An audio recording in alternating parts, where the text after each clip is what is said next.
യജമാനെ, ഒന്ന് അങ്ങോട്ട് നോക്കൂ. നിങ്ങളുടെ സ്വപ്ന കൊട്ടാരത്തിൽ ഉണ്ടായിരുന്ന ശില്പം ഇപ്പൊ നമ്മുടെ കോട്ടയിലെത്തി. നമസ്കാരം യജമാനെ.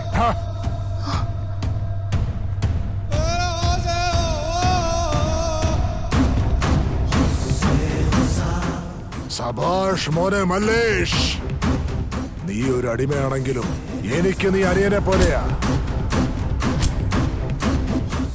വാ വാ വാ വാ വാ വാ. എവിടെയാടാ ദൈവം?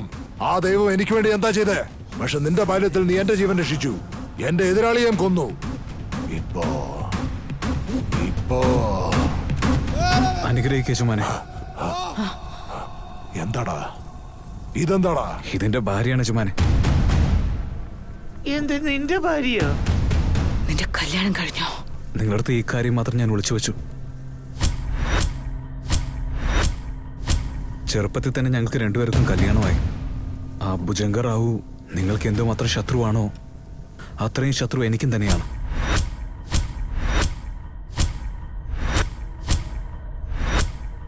എന്റെ രുദ്രങ്കി എന്താടാ ചെയ്ത നീ? അവളെ ഞാൻ കൊന്നു കുഴിച്ചു മൂടിയടാ. മോനെ മല്ലേഷേ, രുദ്രങ്കി എന്റെ കൂടെയുണ്ട്, അവൾക്ക് ഒരു കുഴപ്പമില്ല. വല്ലി, ഇവനെ നീ ജീവനോട് വിട്ടാൽ ഇവൻ അവളെ നശിപ്പിച്ചേക്കും.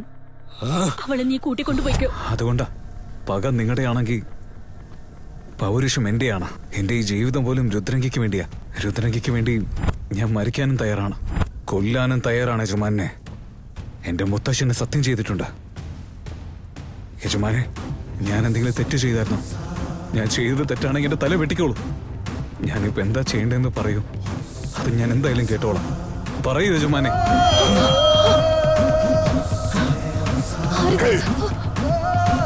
അവിടെ നിൽക്കൂ, ഒന്നും ചെയ്യരുത്. അവരെ വെറുതെ വിട്ടേക്കൂ, ഉപദ്രവിക്കരുത്. ഞാൻ പറയുന്നത് കേൾക്കൂ.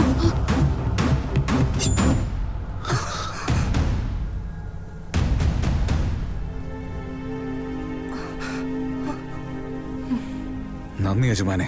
എടോ കടക്കപ്പിള്ളേ, യജമാനെ, പെട്ടെന്ന് പോയി അടുത്ത ഗ്രാമത്തിലെ ആധാരമൊക്കെ എടുത്തോണ്ട് വാ. ഇപ്പൊ കൊണ്ടുവരാ യജമാനെ. ഗാന്ധാരിപുരത്തിലെ 10 ഏക്കർ നിലം നിന്റെ പേരിലേക്കാക്കാം. ഇത് വാങ്ങിച്ചോ. വളരെ നന്ദി യജമാനെ. നിന്റെ ഭാര്യയുടെ പേരെന്താടാ? രുദ്രങ്കി യജമാൻ.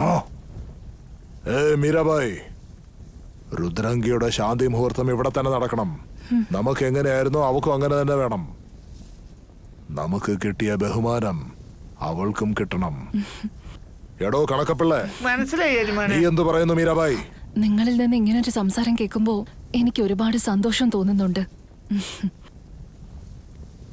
മോനെ മല്ലേഷ്, രുദ്രങ്കി, ഇങ്ങ് വാ വാ.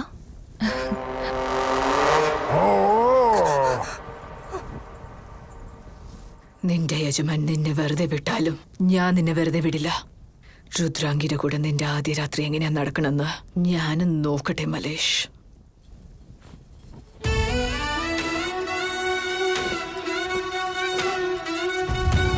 ഇത്രയും വില ഉയർന്ന വസ്ത്രം ഞങ്ങൾക്ക് എന്തിനാണ്? നിങ്ങൾ ഇനി മുൻപോട്ട് അഭിമാനത്തോടെ ജീവിക്കണം. അതെനിക്ക് കണ്ട് സന്തോഷിക്കുകയും വേണം. രാജാവ് ഇന്നാണ് ഒരു നല്ല കാര്യം ചെയ്തിരിക്കുന്നത്. എന്തിനാ അമ്മ അങ്ങനെ പറയുന്നത്? ചില ചോദ്യങ്ങൾക്ക് കാലമാണ് മറുപടി തരേണ്ടത്. നാട് മൊത്തം അദ്ദേഹത്തെ ദൈവത്തെ പോലെ കാണുന്നത്. നിങ്ങൾ എന്തിനാ അങ്ങനെ പറയുന്നത്? രുദ്രങ്കിയെ കൊട്ടാരത്തിലേക്ക് കൂട്ടിക്കൊണ്ടു പോകൂ. ഞങ്ങളെ അനുഗ്രഹിക്കും അമ്മേ. ഈശ്വരന്റെ അനുഗ്രഹം എപ്പോഴും നിങ്ങളോടൊപ്പം ഉണ്ടാവും.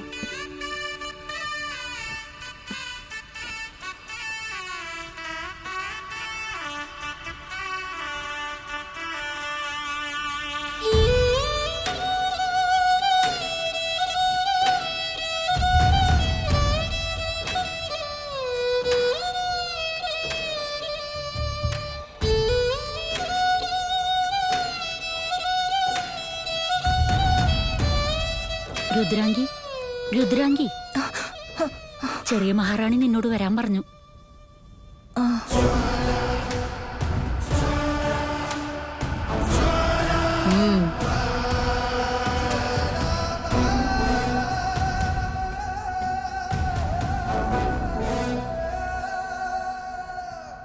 എന്താടി നീയും മലേഷും ചേർന്ന് കള്ളക്കഥ ഉണ്ടാക്കാണോ? ചെറുപ്പത്തിൽ തന്നെ നിന്റെ കഴുത്തിൽ താലി കെട്ടിന്ന് പറഞ്ഞിട്ട് ഇപ്പോഴാണോ നിന്നെ രക്ഷിച്ചു കൂട്ടിക്കൊണ്ടുവന്ന്? നിങ്ങളുടെ ഈ കഥ ഞാൻ വിശ്വസിക്കണോ? കാണുന്ന കണ്ണുകൾക്ക് എന്തറിയാനാ മഹാറാണി? ചുമക്കുന്ന മനസ്സിനല്ലേ അറിയോ? ഷടാ ആണോ? കൊള്ളാലോ നിന്റെ സംസാരം. അത് ശരി, നീ മല്ലേഷിനെ എന്തുമാത്രം സ്നേഹിക്കണമെന്ന് പറഞ്ഞ് അവന് നിനക്ക് എത്രയ്ക്ക് ഇഷ്ടമാണെന്ന് പറഞ്ഞേ കേക്കട്ടെ. കാലങ്ങൾ ദൂരെ പോയാലും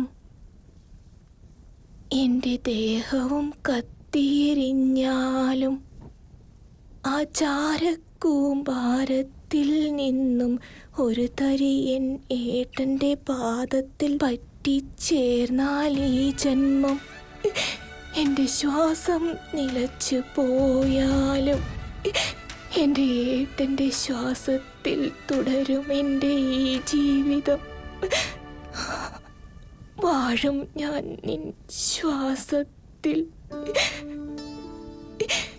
എന്നെന്നും. എന്റെ ഏട്ടന്റെ ശ്വാസത്തിൽ ഞാനുണ്ടാകും. നിർത്ത. ക്ഷമിക്കണം മഹാറാണി. എന്റെ ഏട്ടൻ പലപ്പോഴും പറയാറുണ്ട്, നിങ്ങൾക്ക് പുറത്തു മാത്രമേ ഈ പരിക്കൻ സ്വഭാവം ഉള്ളൂന്ന്. നിങ്ങൾക്ക് കുഞ്ഞിന്റെ മനസ്സാണെന്നാ പറയാറ്. നിങ്ങൾ വളരെ നല്ലവരാണെന്ന്.